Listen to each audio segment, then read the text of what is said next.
Hi, I'm Kelly from newbornposing.com. This video was recorded in my Facebook community where I answered some of the big questions that newborn photographers have. I hope you get something out of it, and make sure that you subscribe and hit the bell so you can stay up to date with my latest videos that are added. This week's pretty cool because we're doing a Q&A to mix things up a little bit. So this is your opportunity to ask me anything. And you know what? I don't want you to hold back. Whatever it is, whatever questions you have, I want you to pop them in the comments. I've actually got a list of questions here that people added to the post I shared the other day. And I'm going to start with those, and then I'll come back and answer some of the questions that you guys might have for me in the comments. But it's so cool to see you all joining me from all over the world. I know that it's very late in some places. I think it's 2 a.m. in Cyprus. You really should be in bed asleep, but I appreciate you joining me. And I know that it's quite late over in the US as well. So yeah, I'll keep this as quick as possible and get through as many questions as I possibly can. And if I can't answer a question, I've got Garrett and I've got Michelle here, and they're gonna help me out as much as they possibly can. But I love doing Q&As because I can't always be in the group 24/7, and honestly, with over 34,000 of you now from all over the world posting at different times of the day, I'll often wake up in the morning and see that I've been tagged in posts at 2 a.m. my time, and I'm sorry, pushing Z's, so I can't always answer your questions when you post them, but I do try. But that's why I love doing these Q&As, because it does give you the opportunity to, you know, ask me anything. So yeah, let's start.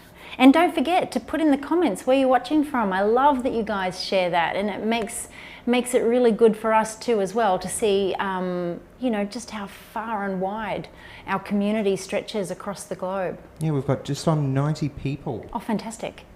So we're doing well this morning. All right, I have a question here from Cindy Ann, and she has asked, if you could go back to yourself when you first started out, what is the 2 most important things you wish you had known, and why?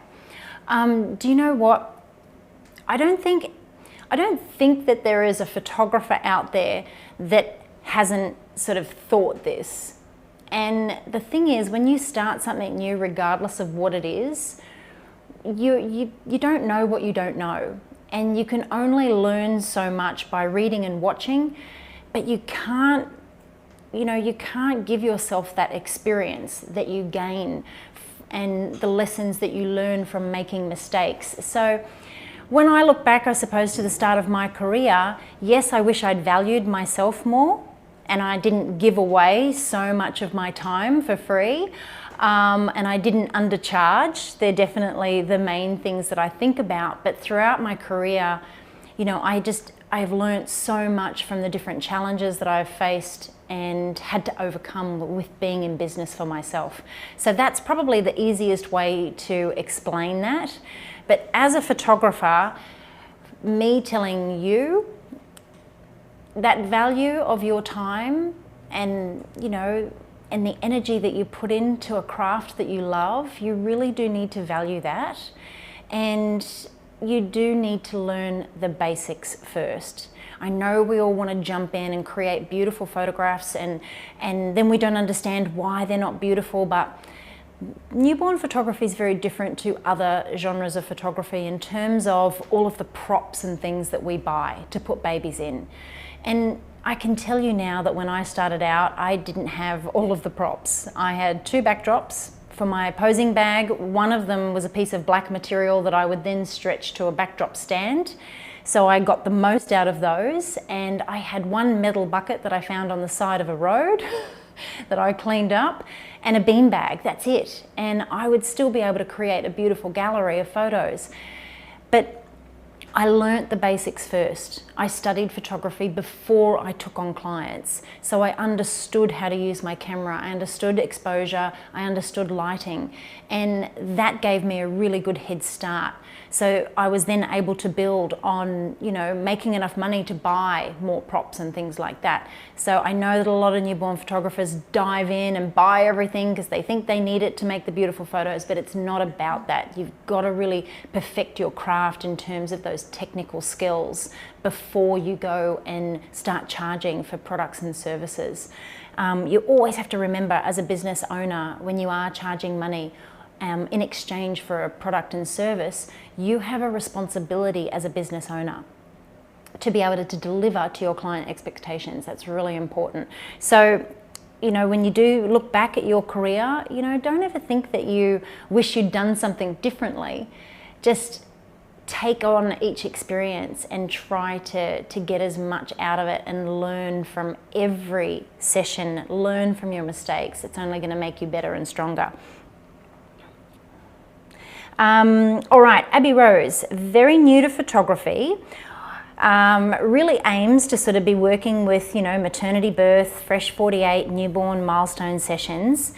She wants to know what I would recommend to someone like her wanting to create more professional looking photos when traveling to client homes. And that's a bit tricky because, traveling to someone's home, you don't always have everything that you absolutely need. And you sort of got to fly by the seat of your pants sometimes. You've got to make the most of the different conditions that you're shooting in and be able to, make a family feel comfortable inside their home and utilize the space that you've got to work with. So my advice, actually, just here it says, that Abby's working with just a camera, lenses, and on-camera flash. Okay, so to make your photos more professional looking when you are going into client homes, one of the biggest challenges is light. And you can use on-camera flash. You can actually remove that on-camera flash and put it on a tripod and use it as a light, as an actual, lights that are set up so that you're getting the direction and the quality of that light right, because getting your lighting right is always going to help you create more professional looking photos. The other thing, when it comes to taking different props and all of those things, you really do need to communicate with your clients before the session when going to their home. That's where having a, sort of like a workflow in terms of the way that you communicate leading up to the shoot is really important. The way that you contact them to give them the information that they need, like a what to expect guide. You talk to them about the different colors that they have. I used to always ask them to send me a photo of the area that they had available for me to work in, where I would have to set up my, my posing bag and backdrop and things like that. And that would always give me a really good indication of the colors in their home too. Some people, have beautifully styled homes. Some people, that's not a major priority for them. So communicating with them to get the information that you need in terms of what is it that they're looking for, what sort of colors and tones and textures, do they like, do they have any specific colors in their home, and getting them to send you some screenshots from your Facebook or your Instagram page of the different photos that they're drawn to, that they'd like to have created for them. That's going to give you a good indication of what to take with you in terms of props and colors and all of that kind of stuff. Because everyone's different. You might have your own style and everything on your social media pages looks the same. That's great. They're booking you for that style.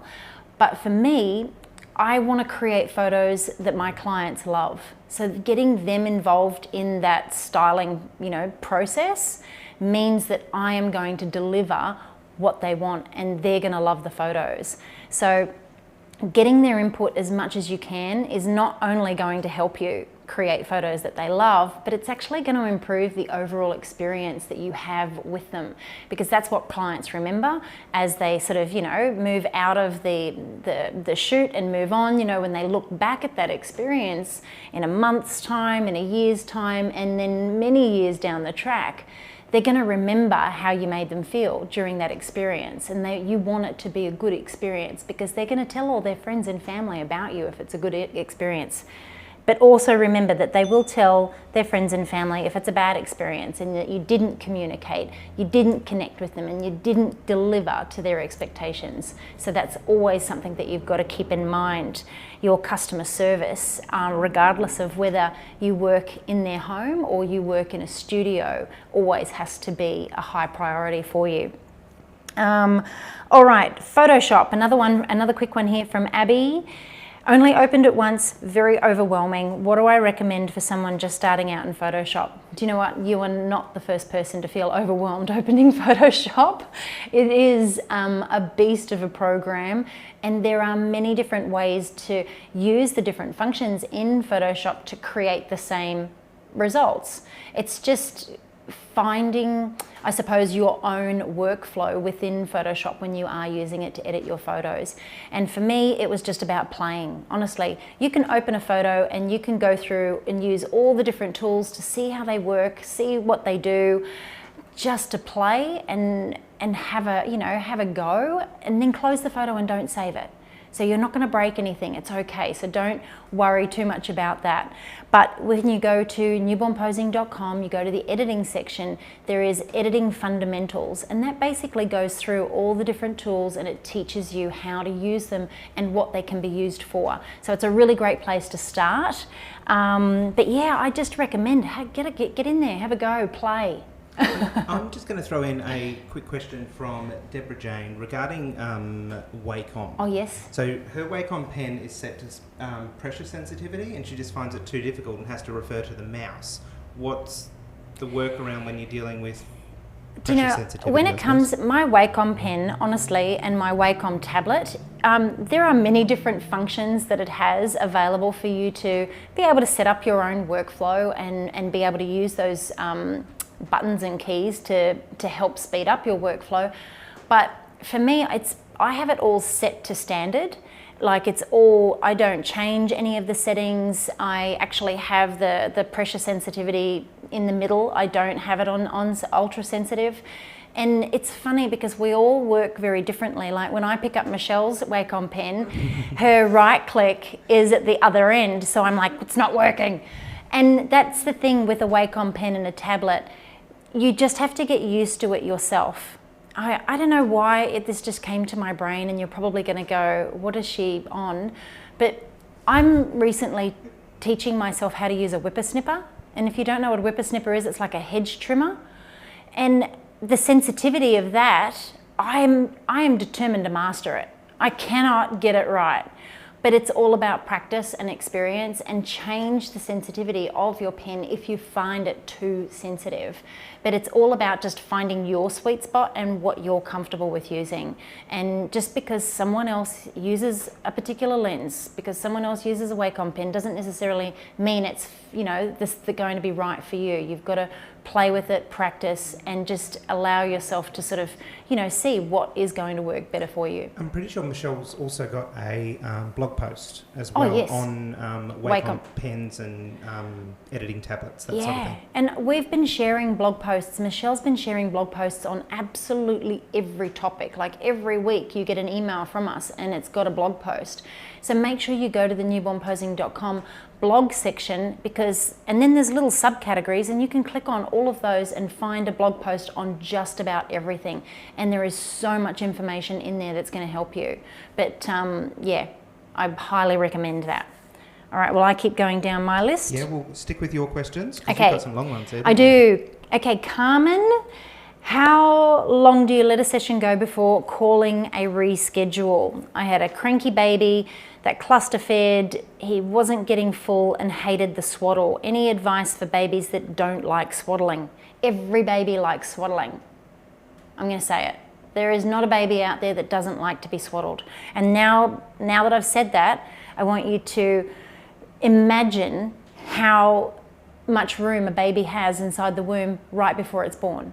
So those last 4 weeks of pregnancy, the baby it's getting pretty tight in there. It's used to being held in a very secure environment, a soft, beautiful, secure environment, and that's what helps a baby soothe.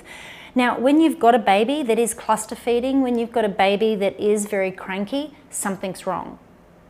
And it's not that it doesn't like to be swaddled. Something is wrong with that baby. They only cry for a reason. It could have colic. It could be overstimulated. It could be overtired. It could just have a belly pain. It could have reflux. You don't know. And they're all the things that you've got to go through to basically see what is wrong with a baby. When I have a really cranky baby, and I'll just sort of throw in there as well, I've only ever rescheduled one session, and that was probably about 10 years ago. So I don't reschedule. I basically stop when I can identify if a baby isn't, in a comfortable position or is unsettled or fussing or for whatever reason. I stop and then I go through a process of elimination. What is it that this baby needs? When they're cluster feeding, they're not necessarily hungry. They're basically trying to soothe, because breastfeeding is the best thing in the world for them. It's where they're being held. When you are working, especially in your own environment, when you are working in that space, you have to make sure that you bring the right level of energy to the space so that you allow that baby to relax and calm down, and so that your parents are nice and relaxed and calm. There is a blog post, again, another one, about newborn behaviour and working with unsettled babies. I highly recommend you read that. It's going to definitely help you. But what I do when I have a baby that is just completely unsettled, crying, I give it back to the parents and I leave the room. I say, do you know what? I think they need a cuddle. It's not necessarily to feed, but I do pop a wrap around them and I say, just give them a cuddle, let them settle for a moment. And then I take the baby and I allow them to settle, and I gently wrap them and secure their arms first, and then I bring their legs up. Then if I sense that they have a tummy pain, if their arms and legs are jerking, which is normally the result or the response to pain, then I will definitely sit them upright and just rub their back and allow them to relax. But the more you rock and shake a baby and you try to get them to settle, the more you can potentially overstimulate them. So it's really important for you to relax, take a deep breath in, because they will feel your tension, your energy, and then start to create that beautiful calm environment that they need. Relaxation music is my go-to. On Spotify, if you look up Kelly Brown, is it Kelly Brown Newborn Posing? Kelly Brown Newborn Posing on Spotify. Yeah, and there's a playlist on there and it's beautiful relaxation music, and I find that my parents really relax when they walk into the room. And when they're relaxed, that baby's going to be relaxed. Because if a mum is not relaxed and comfortable, then she's not going to have a full letdown of milk when she is feeding that baby. So I always leave the room when they start to feed, just to give them some space. Because when I'm here and we're meeting for the first time, depending on my level of energy that I have brought to the space, that can really impact a mum's feed time. So it's always best to kind of excuse yourself. I'm going to go wash my hands. I'm going to grab my camera. Can I get you some water? And then I come back. But if I've had a bad day, if I've been stuck in traffic, or my kids weren't getting ready and I'm anxious and stressed, I take a deep breath before I walk into my studio and I calm myself down. My clients don't need that energy, and they don't care that I've had a bad morning. They're here because they're paying me for a product and service, and that's why I take that deep breath and I remember why I'm here and why I love my job so much. And I can guarantee you, when you do that, it works. Antonia has just said here, Mum kept on telling he didn't like wraps.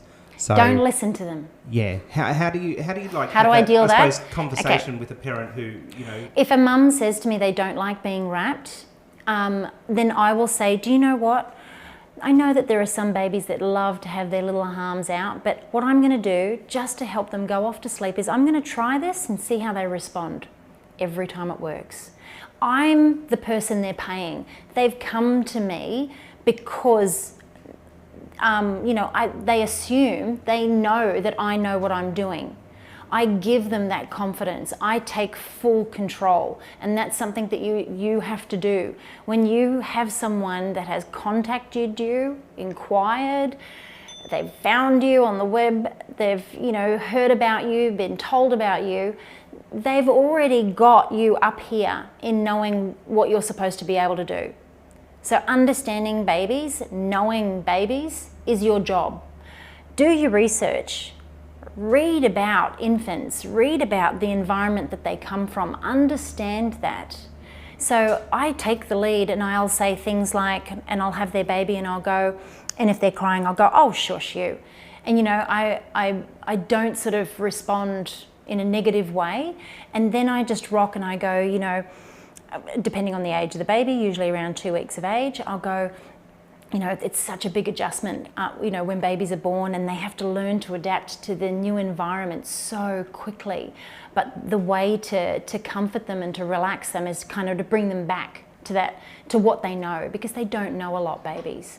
So, I try not to talk too much, but I just, I give them that confidence in me that I know what I'm doing. And I say, that's okay, we're going to try this. I'm going to focus on your baby and I'm going to do what they're comfortable with. And if they don't like it, that's okay. We'll move on, and keep going with the process. But yeah, it is just more of that conversation that I have with them. But there's also some pointers, I believe, in that in those blog posts that will really help you with how to communicate with your parents. I've got a question if I can butt in. Go for it. If you want a drink of water, you can take one if you like. I'll suggest that right now. Daryl, your WPPI proctor, he has a question. Hi, Daryl. So his nephew and his wife just bought home twins. Congratulations, Uncle. So his question is, when's a good time to photograph them, or as soon as you can? They were 6 weeks early. So 6 weeks, that's around 34 weeks. So that's usually around the 36-week mark is the average kind of gestation that twins are born at, because usually mums can't hold them for much longer because they get quite big. But I say as soon as babies are released from hospital, that's usually a good time. So if they're in hospital for 2 weeks, try to photograph them as early as you possibly can. But my advice always with anyone wanting to photograph babies that are born early is to communicate with your clients as much as you possibly can. Ask them, were there any complications during the birth? Is there anything that I need to know, in terms of were they on oxygen, all of those things, and how are they feeding now? Getting a good idea of their feed pattern, especially twins, is a good idea too, because that'll help you throughout the shoot. Because before you start, Daryl, make sure those babies are full. Make sure they got a nice full tummy. And when you are working with twins, I'm always baby led, so I'll photograph whichever baby is asleep. I've always got a session workflow, so I map out how many photos I need to get of each baby. And then when they're both asleep at the same time, that's when I'll photograph them together. So I aim to usually get, 2 to 3 setups of babies together, and then the rest single, because even though they're twins, they're still their own little person. And I've got twins of my own, and I can tell you they are chalk and cheese. All right, okay, Barb Wallace. At what point did you know it was the moment you knew you were going to make it as a newborn photographer? This is probably, I'm going to try and answer this really quickly because I could go on about this for quite a while, and we don't have all day because I can see Garrett and Michelle behind there, and it'll just get boring because they've probably heard it 10 times. When I first started out in photography more than 17 years ago, I photographed anything and everything. And I just wanted to try everything. I didn't know what area of photography I wanted to move into. And I kind of fell in love with, more creative. I loved photographing flowers and things like that, and practicing different ways to light them and things like that. But yeah, I sort of fell into photographing people because of friends and family asking me to take photos. And then before I knew it, I was doing family portraits every weekend. I was photographing 25 weddings a year. I even worked at one point for a wedding photographer. it was pretty tough doing that with 3 children of my own, and at the time my husband worked away, so he was only home every second weekend. So it sort of got to the point where I was very, very busy and I became burnt out. I was undercharging and just working too much, and I wasn't enjoying it anymore. But I identified that I didn't enjoy family portraits and I didn't enjoy running around after small children and watching mums get angry at their kids because they were misbehaving. And weddings were so long, and I just had quite a few bad weddings in a row. And I mean, all weddings are beautiful, but there's always family complications at weddings. There are always drunk bridesmaids, and yeah, there were some interesting situations. I had a groomsman crack onto me once. It was horrible. Anyway, I decided that the only type of photography that I was actually enjoying was babies. And I identified that I was doing them weekdays because dads take 2 weeks off, usually up to 2 weeks, maybe longer, after they have babies. So I could do it Monday to Friday when my kids are at school. So it was a business decision to follow, you know, the one genre of photography that I was really enjoying. And I think the reason I really enjoyed it is because people are just so in love when they have a baby. They're tired, they're exhausted, but they're so in love, and it's a really beautiful time to be around that. It was just nice, and I've always been drawn to babies. So yeah, it was just came to me. Plus, and someone once said to me I'd never make it in this industry as a baby photographer because it was a fad. It wouldn't last. That was a long time ago. So I used that as a little bit of a drive, and that gave me determination to prove them wrong and succeed.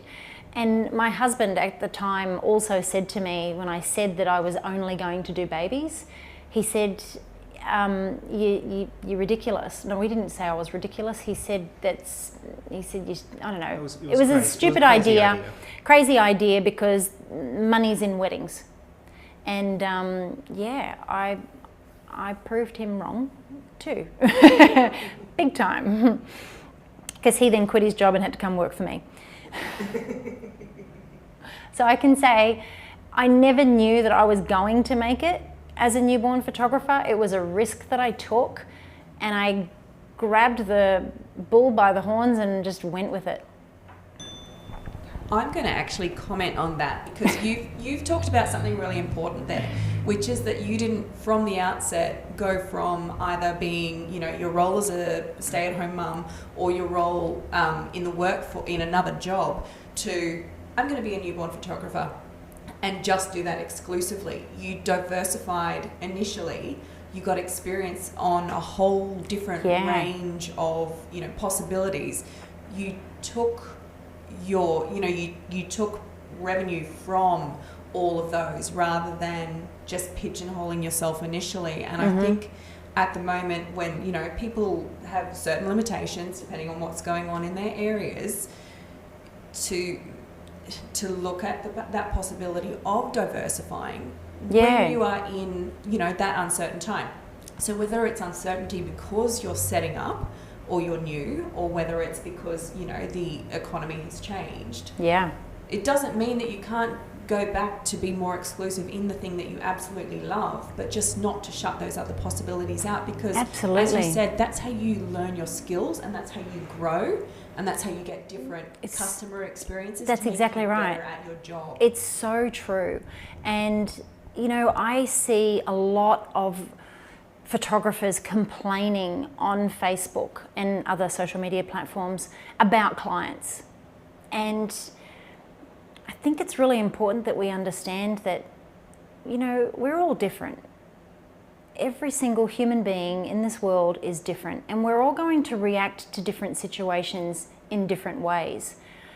But when you are working with a difficult client, they're being difficult for a reason.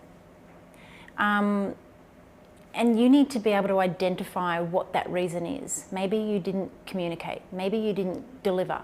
Maybe you didn't connect. For whatever reason, they're reacting and being difficult, not just to be difficult. People don't do that.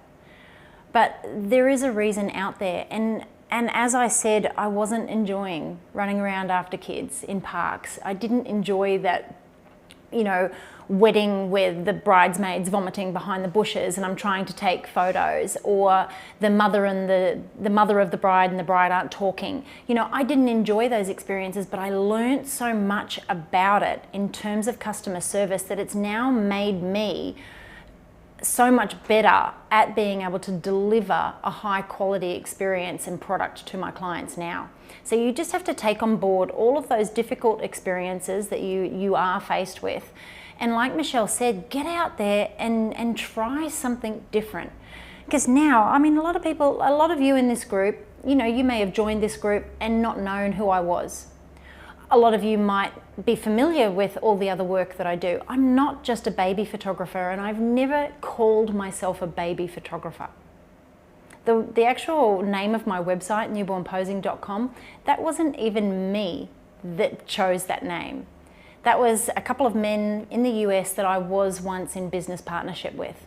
So as a photographer, which is what I am, and whatever it is that I choose to photograph on any day, I'm a photographer. And my business is photographing babies. But I love photographing portraits. I love photographing people. I love photographing landscapes. I love photographing anything. Like, I got sent some flowers the other day. I went home and I photographed them because I can. And that's what it's about, because you learn from everything. And it's just going to make you so much better, like I said, at your job, and give you so many more skills. Okay. All right. Oh, I've got my last question here on my little piece of paper. Yeah, I've got a few here. Okay. Okay, Tina Mooney has asked, when editing, she has an editing workflow in Lightroom and then pulls her photos over to Photoshop to complete the detail edits. Being that I always shoot in RAW and sharpen in Lightroom, one, can I also globally sharpen in Photoshop for an overall sharpness and for printing? And should I also sharpen globally in Photoshop or only sharpen in Lightroom? Not necessarily for, anyway. Okay, we're talking a lot about sharpening. Which adds up to a lot of sharpening. There's a lot of sharpening. If you're sharpening in Lightroom, you shouldn't have to sharpen in Photoshop. But if you want to be more specific to certain areas of your image that you want sharp, I don't sharpen my image globally. So I don't sharpen my images in Lightroom. I actually don't use Lightroom because I can do everything that you can do in Lightroom, I can do in Photoshop. That sounded like I can do everything you can do. Song? You can sing it if you want. No, I can't sing. But yeah, when I am sharpening, I'm very specific to the areas, and some areas, especially with babies, you know, you might need to add a little bit more detail around the eyes and things like that. So my Photoshop action set, which is called Sharpen and Details, it has a lot of different ways for you to sharpen your images in there for print, you know, for whatever it is that you're wanting to sharpen.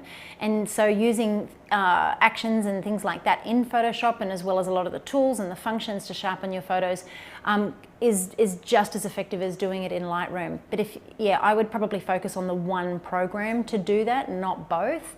But it would depend on the image and the overall detail that you want to bring out in that image. All right, Garrett's got some questions. Okay, I've got a question from Tennille, and I like it because, you know, people are kind of on a pause in different places around the world at the moment and that sort of thing. But Tennille asks, do you ever feel like you're stagnating and not growing? If so, how do you reset yourself to be inspired again?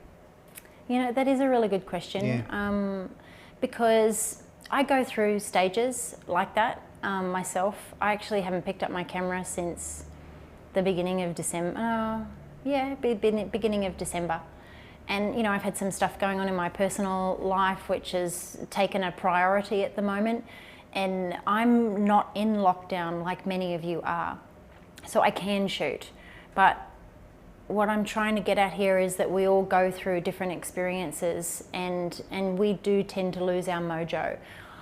It will come back. It will, I promise you. But if you are sort of feeling stagnate, get a pen and a piece of paper, and then write down, you know, everything that you feel that you are confident and competent in doing on one side, and then on the other side, write down all the areas that you think you need to improve on. Don't be too hard on yourself, but be honest.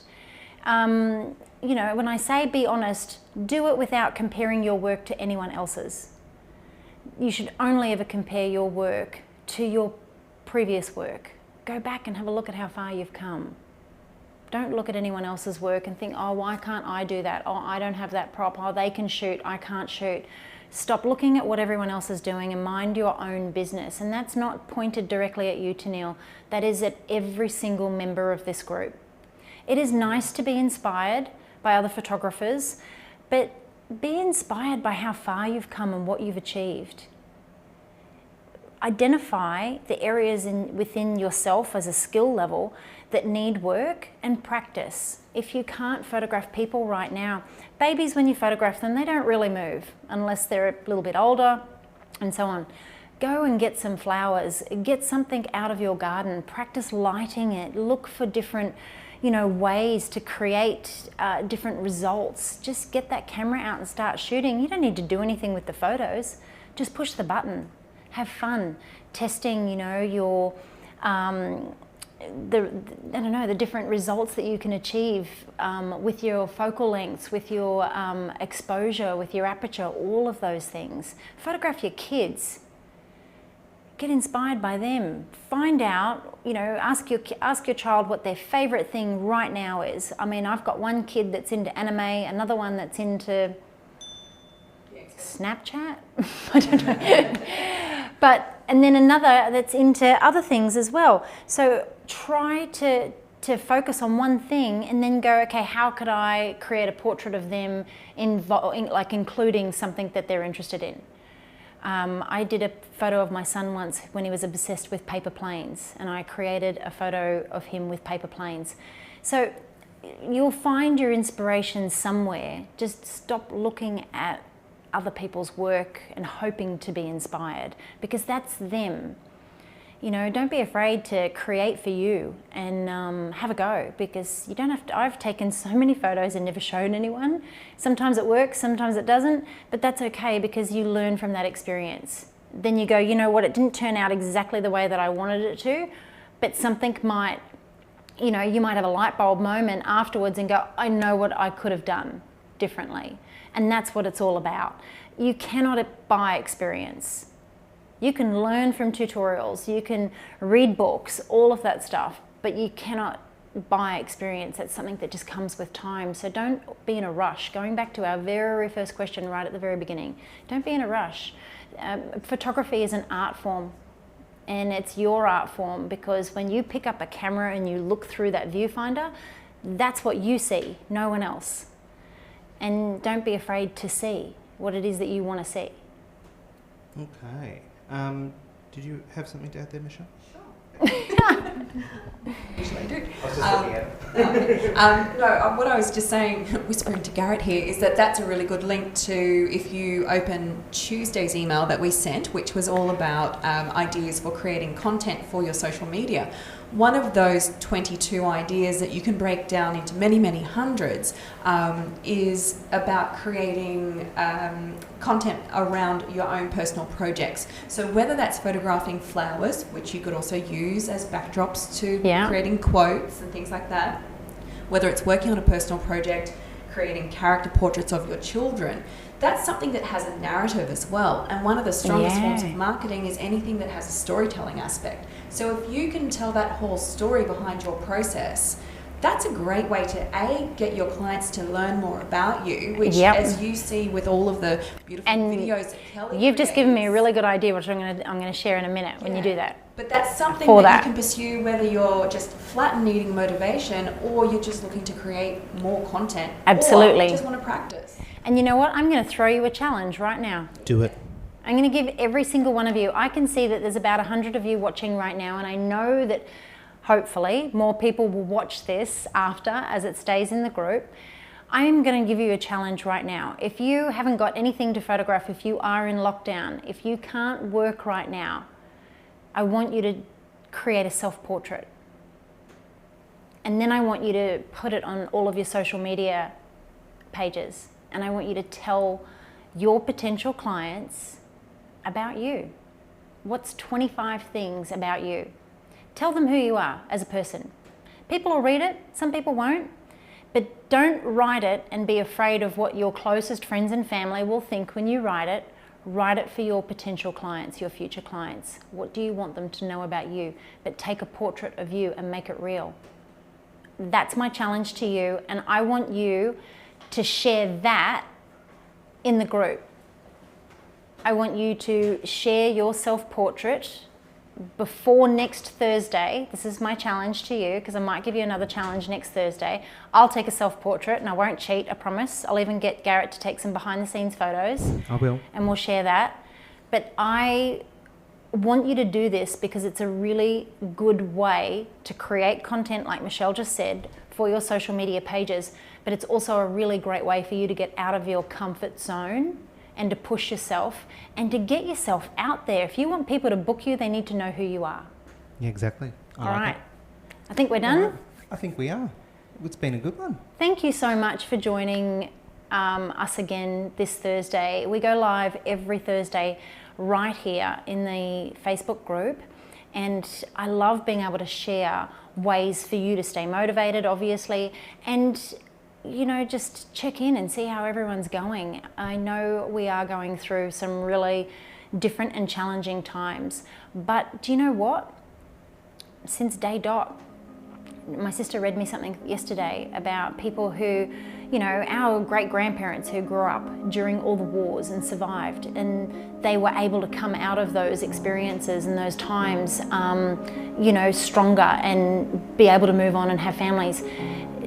Try not to focus too much on, well, what if it doesn't work? You know what?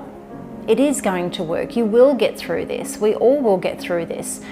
Things change, and there's not a lot we can do about time changing as we move forward. It's evolution. We all evolve continually. There is always going to be something ahead of you that is unknown, and it can be scary, but you just have to do whatever it takes to get through it. I'm doing that right now as I navigate a new world for myself and my children, which has been tough, I'm not gonna lie, but it's actually, what's the word I'm looking for here? It's somewhat liberating, but it's also very grounding for me as you know, a business owner, as a mother, and as an artist. It's been really grounding, and it's actually been a really,